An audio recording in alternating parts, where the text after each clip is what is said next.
Hey everyone, कैसे हैं आप सब लोग। माई सेल्फ तुषार एंड आज इस वीडियो में बात करेंगे आपकी mechanism of labour for breech presentation. तो हम देखने वाले हैं कि ब्रीच प्रेजेंटेशन जब होती है आपकी तो उसमें कैसे लेबर प्रोसेस होता है उसका।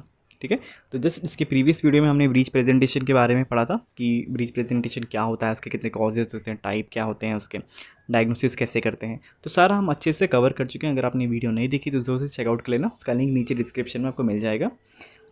तो देखो, इसका मैकेनिज़्म थोड़ा अलग होता है। क्यों? क्योंकि इसमें आपकी जो बटॉक्स हैं, ठीक है, वो पहले आ रहे हैं। जबकि जो नॉर्मल आपका मैकेनिज़्म ऑफ लेबर होता है उसमें क्या होता है कि आपका पहले हेड आता है, दैट इज़ आपका सिफेलिक प्रेजेंटेशन होता है। तो उसके भी हमने वीडियो बहुत पहले बनाई थी।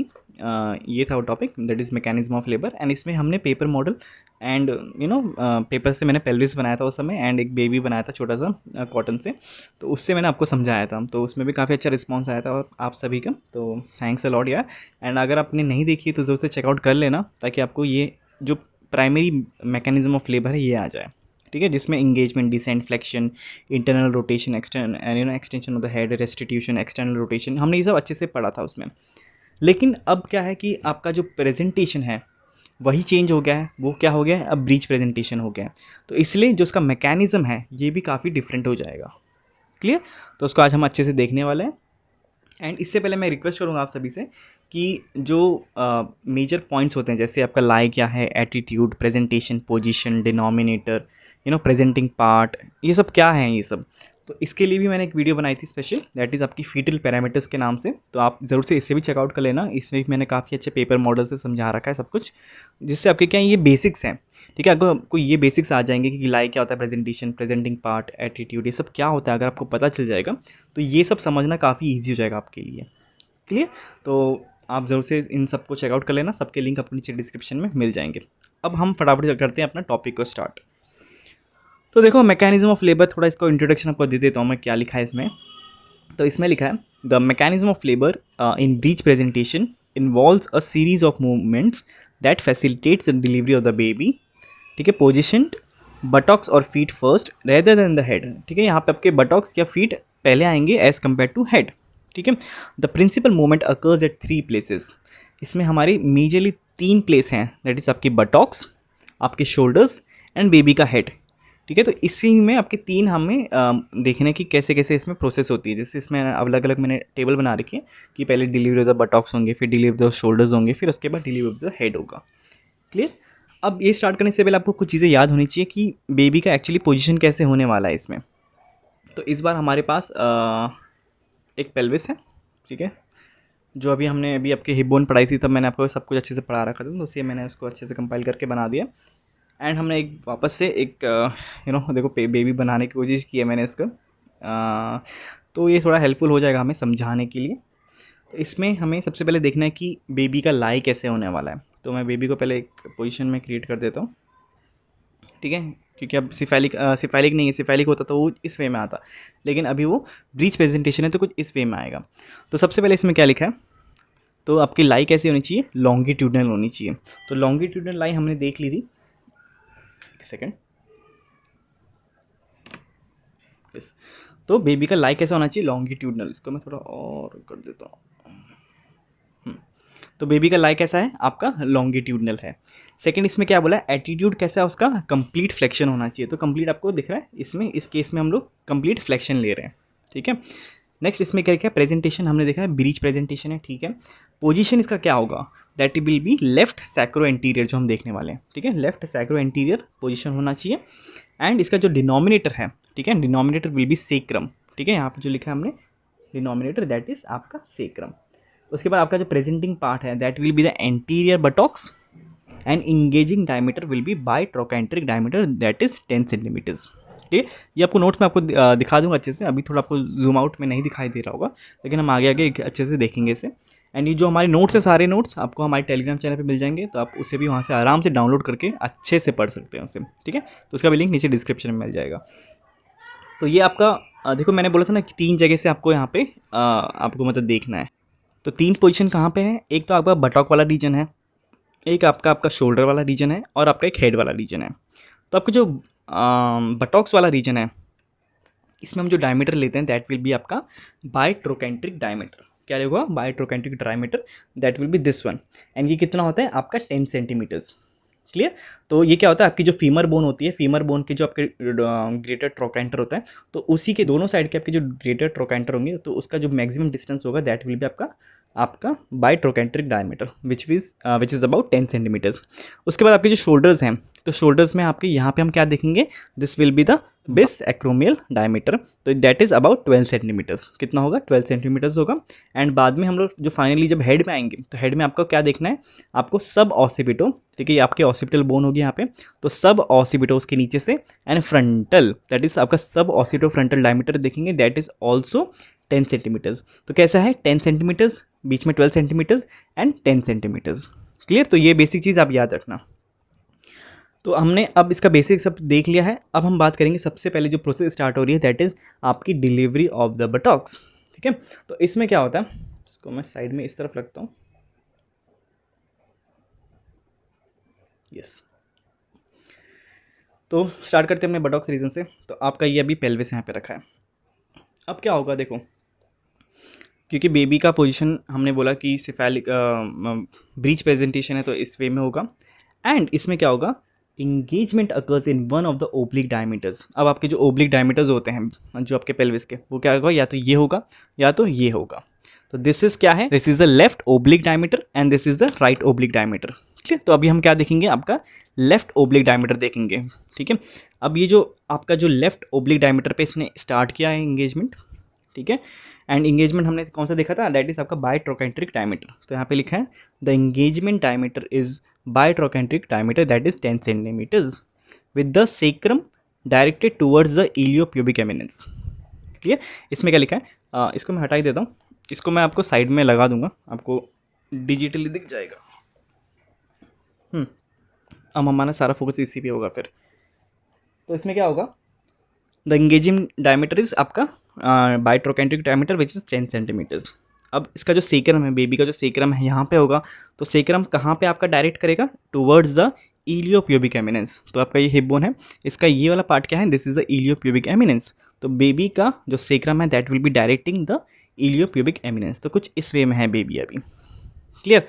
इसके बाद क्या होता है, the descent occurs until the anterior buttocks touches the pelvic floor। जो सेकंड पॉइंट लिखा है हमने, तो इसमें क्या होता है कि जैसे जैसे बेबी नीचे नीचे आएगा, ठीक है, अब बेबी का जो बटॉक्स है this will touch the pelvic floor. यहाँ पे पेल्विक फ्लोर होगा, ठीक है, तो पेल्विक फ्लोर में आपका यहाँ पे बटॉक्स टच हो गए।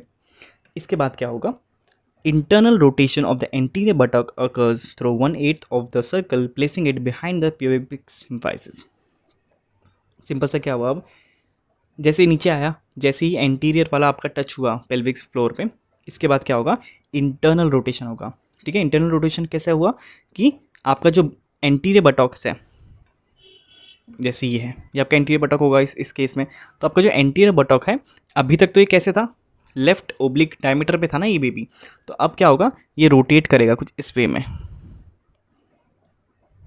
ठीक है, रोटेट करने से क्या होगा कि अब आपका जो बेबी का जो एंटीरियर हिप है वो किसके पीछे आ जाएगा, वो आ जाएगा आपके प्यूबिक सिम्फाइसिस के पीछे आ जाएगा। अब तक वो कहाँ पे था, आपके वो इस पोजीशन में था, ठीक है, आपके राइट इलियो प्यूबिक एमिनेंस पे था, लेकिन अब वो कहाँ पे आ गया, आपके सेक्रम के पीछे, सॉरी सेक्रम बोल रहा हूँ, आपका दैट इज प्यूबिक सिम्फाइसिस के पीछे आ गया। ठीक है, नेक्स्ट क्या होगा, इसमें फर्दर डिसेंट होगा। अब बेबी इस पोजीशन में आ गया, अब फर्दर डिसेंट होगा, मतलब और बेबी नीचे आएगा। नीचे आते आते तो क्या होगा, इसमें एक जैसे बेबी नीचे पहुंचेगा तो यहाँ पे क्या होगा, एक फ्लेक्शन होगा ट्रंक का, आपका जो ट्रंक है इसमें फ्लेक्शन होगा।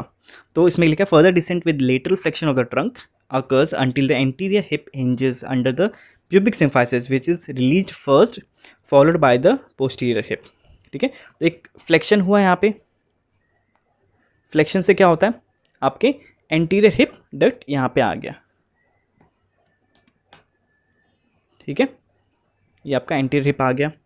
इसी के साथ क्या होता है, एंटीरियर हिप आने के साथ क्या होता है, आपका पोस्टीरियर हिप भी आ जाता है बाहर पीछे से, एंड आपका पहले फर्स्ट लेग आएगा ऐसे कुछ इस वे में, एंड उसी के साथ जैसे जैसे नीचे नीचे डिसेंट होगा बेबी का, आपका ये वाला पैर भी आ जाएगा नीचे आगे।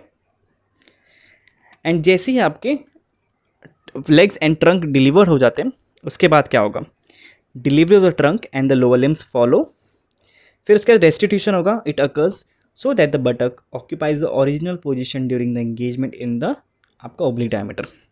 तो अब हम ऐसे देख रहे थे ना कि कुछ इस वे में आया, फ्लेक्शन हुआ, ये फुट आपके दोनों बाहर आ गए लेग्स, अब ये वापस ओरिजिनल पोजीशन पे आ जाएगा अपने जो पहले था, दैट इज़ ओब्लिक वाला डायरेक्शन था ना जो, वो वापस इसी में आ गया।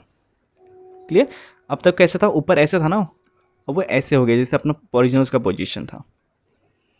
क्लियर हो गई बात? अब देखो, अब ये बटॉक्स तो बाहर आ गया, अब क्या है नेक्स्ट आपका, दैट इज़ आपका शोल्डर्स आपका इंगेज करेंगे अब यहाँ पे। तो शोल्डर के इंगेजमेंट में यहाँ पे क्या लिखा है, engagement occurs in bis acromial diameter that is आपका 12 centimeters in the same oblique diameter as that occupied by the buttocks soon after the delivery of the beach। तो आपका वापस से इसमें इंगेजिंग क्या होगा, आपके जो डायमीटर्स होंगे वो क्या होगा, आपका बाइस एक्रोमियल डायमीटर है, एंड दिस इज सेम जो आपका जैसे बटॉक्स में था वैसे ही इसमें सेम हम लोग लेफ्ट आपका ओब्लिक डायमीटर लेने वाले हैं, इसी में ही इंगेज होने वाला है। क्लियर? अब क्या होता है इसमें, descent occurs with internal rotation of the shoulders bringing the shoulder to lie in the anterior posterior diameter of the pelvis। ठीक है, सिंपल से वापस क्या हुआ, जैसे आपके जो आपका बटॉक्स है वो रोटेट होता है इंटरनल रोटेशन से, इसमें भी सेम होगा, इंटरनल रोटेशन से ये ऐसे घूम जाएगा ताकि आपका जो शोल्डर्स हैं, ठीक है, वो कैसे आ जाए, एंटीरियर पोस्टीरियर आपके डायमीटर में आ जाए। तो कुछ इस वे में, इसके हाथ को भी इस पर पकड़ लेते थोड़ा से, ठीक है। अब ये आपके शोल्डर्स कैसे आ गए, एकदम एंटीरियर पोस्टीरियर डायमीटर में फिट हो गए। नेक्स्ट क्या होता है इसमें, the trunk simultaneously rotates externally through the 1/8 of the circle, क्योंकि यहाँ पे इंटरनल रोटेशन हुआ है यहाँ पे, तो यहाँ पे भी ये ट्रंक थोड़े वापस से ऐसे आ जाएंगे। क्लियर? नेक्स्ट क्या हो रहा है इसमें, delivery of the posterior shoulders followed by the anterior one is completed by anterior flexion of the delivered trunk. वापस से इसमें फ्लेक्शन होगा, थोड़ा और डिसेंट होगा, एंड आपके शोल्डर्स भी इस वे में डिलीवर हो जाएंगे, पहले आपके ऐसे एंड देन आपका पोस्टीरियर शोल्डर निकल जाएगा। क्लियर? इसके बाद क्या होता है, रेस्टिट्यूशन होता है। रेस्टिट्यूशन में अगेन वही चीज़ है कि restitution untwisting of the trunk occurs putting the anterior shoulders towards the right thigh in LSA। ये तो इतना इंपॉर्टेंट नहीं है वैसे, पर सिंपल से क्या बोलना चाह रहा है कि ये दोनों डिलीवर हुए एंड रेस्टिट्यूशन प्रोसेस होता है, वापस से बेबी अपने ओरिजिनल पोजीशन में आ जाता है इस वे में। क्लियर? तो अब तक हमने आपके जो बटॉक्स थे वो देखें डिलीवर हो गए एंड आपके शोल्डर्स डिलीवर हो गए। तो मतलब बेसिकली क्या होता है कि देखो बेबी जब, मतलब जो बेसिक फंडा क्या है इस चीज़ का, बेसिक जिस पोजीशन में होता है ना बेबी, तो वो थोड़ा ऐसे होता है, फिर नीचे आता है, फिर वापस से रेस्टिट्यूशन हो जाता है, मतलब अपने ओरिजिनल पोजीशन में हो जाता है, फिर वापस से जब शोल्डर्स आते हैं तो वापस वो ऐसे हो जाता है, ठीक है, थोड़ा रिलीवर होता है फ्लेक्शन के साथ, एंड वापस से अपने ओरिजिनल पोजीशन में आ जाता है। तो ओरिजिनल पोजीशन में आना दैट इज़ रेस्टिट्यूशन। अब इसमें मेन क्या बच गया, आपका हेड पोर्शन बच गया है, एंड हेड ही इसमें सबसे डिफिकल्ट होता है। क्यों? क्योंकि अब तक जो दो पार्ट्स थे आपके बटॉक्स और शोल्डर्स, ये कैसे होते हैं, ये इजीली कंप्रेस हो जाते हैं, लेकिन ये केस आपके हेड के साथ नहीं है, दैट इज़ नॉट कंप्रेसिबल। तो इस केस में क्या होगा, आपका जो हेड है उसको कैसे डिलीवर करेंगे। अब देखो, अब इसमें हेड है, एंड हेड में इस बार हम लोग कौन सा डायमीटर देखने वाले हैं, जो हमने पहले डिस्कस किया था, दैट विल बी आपका सब ऑसिपिटो फ्रंटालिस, दैट इज़ आपका सब ऑसिपिटो फ्रंटालिस, मतलब हम ये वाला प्लेन देख रहे हैं, आप ये वाला, दैट इज़ आपका राइट ओब्लिक डायमीटर। अब तक हम क्या देख रहे थे, अब तक हम ऐसे देख रहे थे ना, आपके जो हमने बटॉक्स भी देखे और आपके जो शोल्डर देखे, हम लोग उसमें लेफ्ट ओब्लिक डायमीटर देख रहे थे। लेकिन इस केस में हम क्या देखेंगे, क्योंकि हम हमारा डायमीटर जो बेबी का हेड है इसका डायमीटर क्या ले रहे हैं, सब ऑसिपिटो फ्रंटालिस ले रहे हैं, इसलिए अब हम कौन सा डायमीटर देखेंगे, हम देखेंगे this will be the right oblique diameter. Clear? यहाँ पे दो केसेस हो सकते हैं। पहला केस क्या है, या तो ये राइट ओब्लिक डायमीटर पे रहे जैसे अभी है आपका, मतलब यहाँ से लेके यहाँ तक जो डायमीटर है वो कैसा है, राइट ओब्लिक डायमीटर है, या तो वो कैसा रहेगा, ऐसा रहेगा कि ये डायमीटर कैसा है, आपका ट्रांसवर्स डायमीटर होगा। तो पहले अगर ये केस है तो इसमें क्या होगा, उसको ओनली जो सेकंड स्टेप लिखा है, ठीक है, मतलब थर्ड स्टेप लिखा है आपके इसमें, दैट इज़ अगर वो 1/8 लेगा, मतलब उसका हेड ऐसे से ऐसा हो गया है, तो उसका क्या आएगा, आपका जो ऑसिपिट वाला पार्ट है वो किसके पीछे आ गया, आपके प्यूबिक सिम्फाइसिस के पीछे आ गया। लेकिन अगर उसका हेड ऐसे वे में था तब क्या होगा, उसको 2/8 सर्कल लेना पड़ेगा, दैट इज़ एक बार ये 1 and 2, तो इस वे में वापस किसके आगे पीछे, ऑसिपिट आपके प्यूबिक सिम्फाइसिस के पीछे आ गया। क्लियर होगी बात? अब क्या हुआ, बेबी का रोटेट हुआ सर, उसका जो ऑसिपिट है वो आ गया behind the pubic symphysis. Further descent occurs until the sub occipito hinges under the pubic symphysis. ठीक है, तो डिसेंट होता है, डिसेंट हुआ नीचे नीचे नीचे, हेड का डिसेंट हुआ ऐसे, कुछ इस वे में कुछ इस वे में। ठीक है, उसको थोड़ा और नीचे करते हैं। ठीक है, अब ये कुछ इस वाला पोजीशन आ गया है। यहाँ पे क्या हो गया, बेबी का जो सब ऑसिपिटल रीजन है ये कैसे आ गया, प्यूबिक सिम्फाइसिस के नीचे आ गया। इसके साथ क्या होता है, वापस हेड का फ्लेक्शन होता है, मतलब अंदर की तरफ मुड़ता है कुछ इस वे में। और क्या होता है, बेबी का सबसे पहले क्या होता है, चिन आता है बाहर। अगर मैं इसको उल्टा करके दिखाऊँ आपको कुछ इस वे में, तो यहाँ पे क्या क्या आ रहा है, बेबी का चिन आ गया बाहर, बेबी का फेस आ गया, नोज़ गया, उसके साथ आपका हेड आ गया, एंड इसके साथ आपका पूरा का पूरा बेबी इस वे में डिलीवर हो जाता है। ये देखो, ये आया इस वे में, तो बेबी का पूरा हेड भी इसमें डिलीवर हो गया। इस केस में जो लास्ट वाला स्टेप होता है ये बहुत क्रूशियल होता है एंड काफ़ी इंपॉर्टेंट होता है, क्योंकि इसमें हेड के फंसने के चांसेस बहुत होते हैं। तो इसके डिफरेंट प्रोसीजर्स होते हैं कि हेड को हम कैसे इजीली निकाल सकते हैं। तो उसके भी 3 मेथड्स होते हैं, वो मैं आपको नेक्स्ट वीडियो में बताऊंगा अच्छे से, थोड़ा नहीं तो ये वीडियो पूरा बड़ा हो जाएगा काफ़ी। तो यही था आपका मैकेनिज़्म ऑफ लेबर। क्लियर हो गई बात। इसमें मतलब बेसिक्स अगर आप चीज़ देखेंगे ना, इतना जो याद करना का ज़रूरी नहीं कि एक एक स्टेप्स। बेसिक फंडा यही है कि एक डायमीटर में था, दैट इज़ ओब्लिक में डायमीटर था, वो नीचे नीचे आता है, थोड़ा खिसकता है।